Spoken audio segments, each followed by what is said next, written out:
Welcome back to your channel Tripitak. अभी हम लोग शुरू करने जा रहे हैं ज्योग्राफी क्लास 6 का आगे का जो चैप्टर है उसको कंटिन्यू करते हैं, समझाने का कोशिश करते हैं। बोलो सबको शांत रहने के लिए, समझाने का कोशिश करते हैं, ठीक है।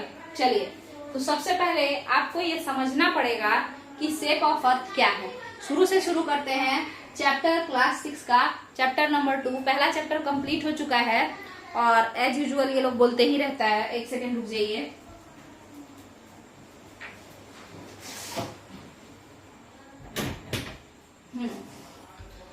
तो ऐसा है कि शेप ऑफ अर्थ के बारे में सबसे पहले समझना पड़ेगा। तो शेप ऑफ अर्थ के बारे में अगर हम लोग समझते हैं तो आपको बता दें कि जो आपका अर्थ है उसका शेप कैसा है।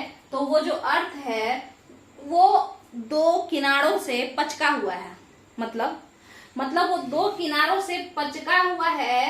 कैसा है? फ्लैटेंड है, गोल नहीं है, पिचका है, पिचका, ठीक है। पिचका माने पचका, तो पचका हुआ है, दो किनारों से पचका हुआ है ना। जैसे मुंह पे किसी के चप से मार दीजिए तो वो चिपक जाता है, पचक जाता है, वैसा, ठीक है। और दो किनारों से कोई जब पचका रहेगा तो वो बीच से फूला हुआ ऑटोमेटिकली हो जाएगा। बीच से क्या हो जाएगा? फूला हुआ हो जाएगा। मेरे पास अगल बगल में ऐसा कोई सामान ही नहीं है जिससे कि हम उसको दिखा सकें। जैसे मान के चलिए कोई मोटा सा सामान है ना, तो उसको अगर आप ऐसे दबा दीजिए तो दबाइएगा ना तो वो दोनों चिपक जाएगा। ऊपर का जहां जहां आप दबाए हैं वो पचक जाएगा और बीच से तोंद जैसा फेंक देगा, बीच से वो निकल जाएगा, ठीक है। तो बल्ज आउट है, मतलब मिडिल में कैसा है? मिडिल में बल्ज है, निकला हुआ है बीच में, है ना। जबकि दोनों किनारों पे कैसा है? पचका हुआ है, फ्लैटेंड है। क्लियर है? एक बात क्लियर है। ऐसा शेप जो दोनों तरफ से पचका हुआ हो, ऊपर नीचे से थोड़ा चपटा हो और बीच में फुला हुआ हो, निकला हुआ हो, बल्ज हो, हम ऐसे शेप को क्या कहते हैं? हम ऐसे ही शेप को तो जियोइड कहते हैं, है ना। तो अर्थ का शेप कैसा है? जियोइड है। इसमें और भी कई सारे टॉपिक्स हैं, आप लोग ये मत समझिएगा कि बस इतना ही टॉपिक है। टॉपिक और भी है, मगर हम लोग छोटा छोटा वीडियो करके अच्छे से समझाते चलेंगे। क्लियर है? आगे समझते हैं। अब बात करते हैं ग्लोब। तो आपका जो अर्थ है ना, आपका जो अर्थ है, तो अब पूरा का पूरा अर्थ तो देखना मतलब मुश्किल है ना। अर्थ लेके घूमना मुश्किल है, बड़ा सा चीज है। तो हम लोग एक अर्थ जैसा कुछ स्ट्रक्चर बनाए हैं, एक मॉडल बनाए हैं। अर्थ का क्या बनाया है? पृथ्वी का एक मॉडल बना लिए हैं, ठीक है। और हम उसी मिनिएचर मॉडल, उसी छोटे मॉडल को ही क्या कहते हैं? मिनिएचर माने छोटा। उसी मिनिएचर मॉडल को ही हम लोग क्या कहते हैं? ग्लोब कहते हैं। अर्थ का जो मॉडल होता है, जो अर्थ के जैसा दिखता है, हम उसे ही क्या कहते हैं? ग्लोब कहते हैं। क्लियर है? Miniature model of earth is known as globe. Clear है? हाँ, आगे समझते हैं। एक्सिस क्या होता है इसको समझना पड़ेगा। उसके लिए मेरे पास ग्लोब तो नहीं है, मगर मेरे पास आलू जरूर है, तो हम आलू से समझाते हैं। देखिएगा, मान के चलिए कि ये अर्थ है, ये जो आलू है ये अर्थ है, ठीक है। गोल सा है, कुछ अजीब ही है, बट गोल मान के चलिए, चपटा चुपटा जो भी। तो यहाँ पे ये अर्थ है और इसके हम बीचों बीच क्या कर दिए हैं? ये निडल घुसा दिए हैं, निडल, ठीक है। अब ये जो हम निडल घुसाए हैं दोनों तरफ से आलू के, ठीक है, ये निडल ही एक्सिस होता है। ये निडल जो घुसा हुआ है ना, दोनों तरफ से, जिसपे आलू तिरछे है। आलू ऐसा है ना, देखिए ऐसे स्ट्रेट नहीं है, ऐसे है, ऐसे घुसाए हैं, ठीक है। तो ये तिरछा आलू जो है ना, यही एक्सिस कहलाता है। सॉरी, ये निडल, ये जो सुई हम इसके अंदर घुसाए हुए हैं, ये तिरछा जो है, टिल्ट जो है ना, जो झुकाव है, इसी को हम लोग एक्सिस कहते हैं। इस टिल्टेड निडल को, इस झुके हुए सुई को, जिसपे कि अर्थ क्या करता है? ऐसे ऐसे घूम रहा होता है। इसी टिल्ट पे अर्थ ऐसे ऐसे घूमते रहता है, घूमते रहता है। आप देख रहे होंगे आलू को, क्या आप घूमते हुए महसूस कर पा रहे हैं? देखिए, इस तरीके से अर्थ घूमते रहता है। क्लियर है? अच्छा, ये जो अर्थ का घूमना है अपने ही एक्सिस पे, इसी पे ऐसे गोल गोल गोल गोल, ठीक है, यही तो रोटेशन कहलाता है ना। अपने ही एक्सिस पे जो ये गोल गोल घूम रहा है, इसी को तो रोटेशन कहते हैं। रोटेशन को हम लोग और किस नाम से जानते हैं? रोटेशन को हम लोग घूर्णन के नाम से भी जानते हैं, ठीक है। घूर्णन के नाम से जानते हैं, दैनिक गति के नाम से जानते हैं। क्यों? क्योंकि इसी रोटेशन के कारण दिन और रात होता है। क्योंकि इसी रोटेशन के कारण क्या होता है? दिन और रात होता है। क्लियर है? देखिए, और अब बात करना है ये क्या है, ये नीडल, ये जो नीडल है जो इसके अंदर हम घुसाए हैं, जो टिल्टेड है, झुका हुआ है, ये नीडल ही क्या है, एक्सिस है। इसके अलावा एक और बात आपको समझना पड़ेगा कि इस एक्सिस का ये वाला हिस्सा, ऊपर वाला हिस्सा, इसको बहुत ज्यादा हम लोग बाहर निकाले हुए हैं, ऐसे रखते हैं, ऊपर वाला हिस्सा क्या कहलाएगा, नॉर्थ पोल कहलाएगा। इस एक्सिस का ऊपर वाला हिस्सा नॉर्थ पोल और नीचे वाला हिस्सा जो इस एक्सिस का है उसे हम क्या कहेंगे, साउथ पोल। एक्सिस का ऊपर वाला हिस्सा, एक्सिस का ऊपर वाला हिस्सा उत्तरी ध्रुव, नीचे वाला हिस्सा दक्षिणी ध्रुव। तो आपको बता दें कि अर्थ के झुकाव पे है, ऐसे देखिए, अगर सीधा रहेगा तो दक्षिण उत्तरी ध्रुव यहां रहेगा, दक्षिणी ध्रुव यहां रहेगा, बट ऐसे रहेगा तो इधर इधर। क्लियर है, समझ में आ रहा होगा। एक्सिस के हिसाब से उत्तरी ध्रुव और दक्षिणी ध्रुव होता है। क्लियर है, ऐसे झुका हुआ है अर्थ और ऐसे ऐसे गोल गोल घूम रहा है।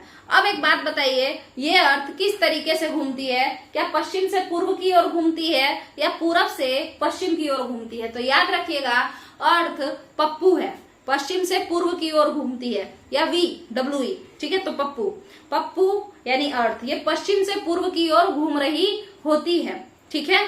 पश्चिम से पूर्व यानी इस तरीके से हम घुमाएंगे इसको, ऐसे ऐसे। क्लियर है, तो इस तरीके से ये घूमते रहेगी और यही जो है रोटेशन ऑफ अर्थ कहलाता है। अर्थ अपने ही एक्सिस पे, इसी नीडल पे, इसी अक्ष पे घूम रही है और इसी घूर्णन को हम रोटेशन कहते हैं, ठीक है। और इसी से क्या होता है, दिन और रात होता है। देखिए, मान के चलिए सन इस साइड है, इस साइड, क्लियर है, और ये इधर मुंह कर लिया, तो अब अर्थ के इस साइड इलाके में तो गर्मी, यानी सॉरी दिन है ना, दिन, गर्मी नहीं, दिन, मगर पीछे वाला हिस्सा तो सन के साइड है नहीं, तो रात, फिर उसके बाद मुड़ जाएगी 24 घंटे में। अब इस साइड दिन, इस साइड रात, तो ये चीज जो है दिन रात करवाता है रोटेशन ऑफ अर्थ, इसीलिए ये क्या कहलाता है, दैनिक गति, ठीक है। और ऐसे इसका नाम क्या है, रोटेशन और घूर्णन। क्लियर है। अब देखिए इसमें अंतर क्या है रोटेशन और रिवोल्यूशन में, ये ऐसे ऐसे टहलते टहलते ही एक पाथ को फॉलो करे जिसमें कि वो सन को भी कैप्चर करने का कोशिश करे या सन के चारों ओर घूमे। देखिए ये ऐसे ऐसे, एक तो अपने ही अक्ष पे घूम रही है, ध्यान दीजिए इस पे, ये अपने ही अक्ष पे घूम रही है, बीच में कहीं यहाँ पे सन है और ये सन के चारों तरफ भी घूम रही है। क्लियर है, सर्कुलर पाथ में घूम रही है। तो आप खुद बताइए कि इसी को तो हम लोग क्या कहते हैं, रिवोल्यूशन कहते हैं, यानी परिक्रमण कहते हैं। और ये कितने दिनों में ये कर लेता है, 365 दिनों में, यानी एक साल में। क्लियर है। अब जब ये सन के नजदीक अर्थ जाती है तो समर सीजन फेस करती है, और जब थोड़ा दूर जाती है तो विंटर सीजन फेस करती है। क्या क्लियर है, क्या क्लियर है?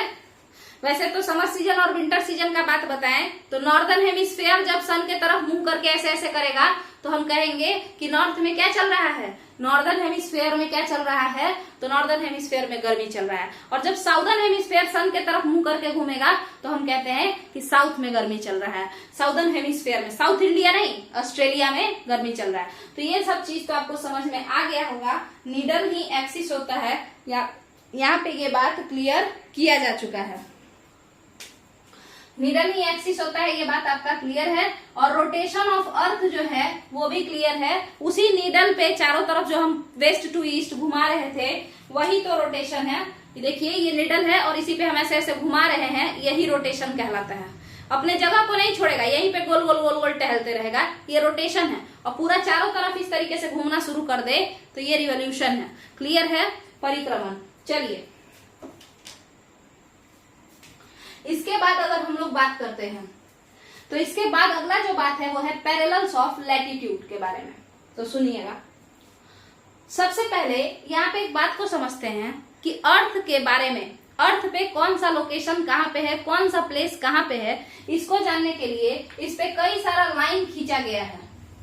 कुछ जो लाइन है वो लेटे हुए हैं, इन लेटे हुए लाइनों को हम लोग लैटिट्यूड कहते हैं या अक्षांश कहते हैं। और कुछ जो लाइन है वो लंबे लंबे हैं, ऐसे हम इन लाइनों को क्या कहते हैं, लंबे लंबे हैं इसीलिए लॉन्गिट्यूड कहते हैं, और हिंदी में देशांतर कहते हैं। क्लियर है।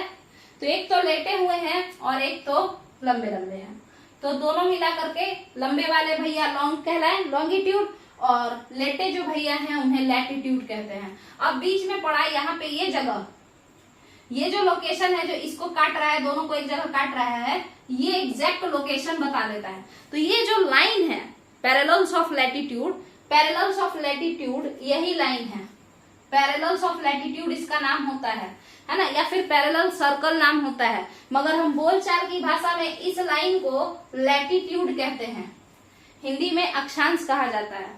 उसी तरीके से आपका मेरिडियंस ऑफ लॉन्गिट्यूड इस तरीके का लाइन होता है। मेरिडियंस ऑफ लॉन्गिट्यूड को बोलचाल की भाषा में केवल लॉन्गिट्यूड कहते हैं, लॉन्गिट्यूड कहते हैं। और इसका जो सबसे मुख्य मेरिडियन होता है, मुख्य माने प्राइम, हम उस मेरिडियन को क्या कहते हैं, प्राइम मेरिडियन कह देते हैं। क्लियर है, ये सारे लॉन्गिट्यूड है, बट इसका रियल नाम क्या होता है, मेरिडियंस ऑफ लॉन्गिट्यूड, और इसका रियल नाम क्या होता है, पैरेलल्स ऑफ लैटिट्यूड।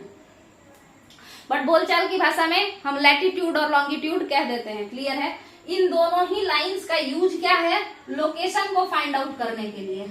ये लोकेशन बता देगा एग्जैक्ट कहाँ है, ये लोकेशन बता देगा एग्जैक्ट कहाँ है, ये लोकेशन बता देगा, ये लोकेशन बता देगा, जहां दोनों एक दूसरे को काटेगा वहां का एग्जैक्ट लोकेशन ये निकाल के दे देता है। इसीलिए हम लोग इस लाइन को, इमेजिनरी लाइन को बनाए हैं।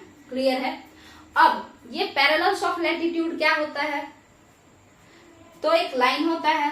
मेरिडियन ऑफ लॉन्गिट्यूड क्या होता है, तो लाइन होता है। इससे ज्यादा अभी नहीं हम लोग समझेंगे।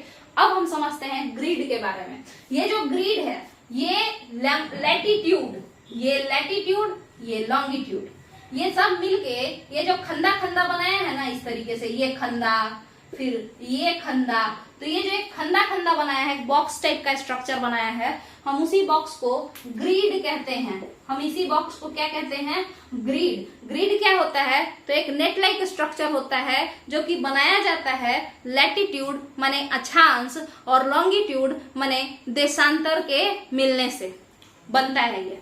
तो वो ग्रिड क्या बताता है, एग्जैक्ट लोकेशन को बताता है।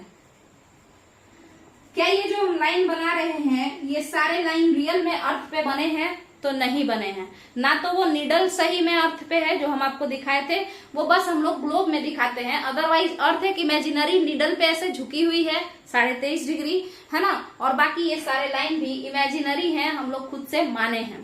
क्लियर है, अब कल के वीडियो में हम लोग को क्या देखना है, खुद बताइए।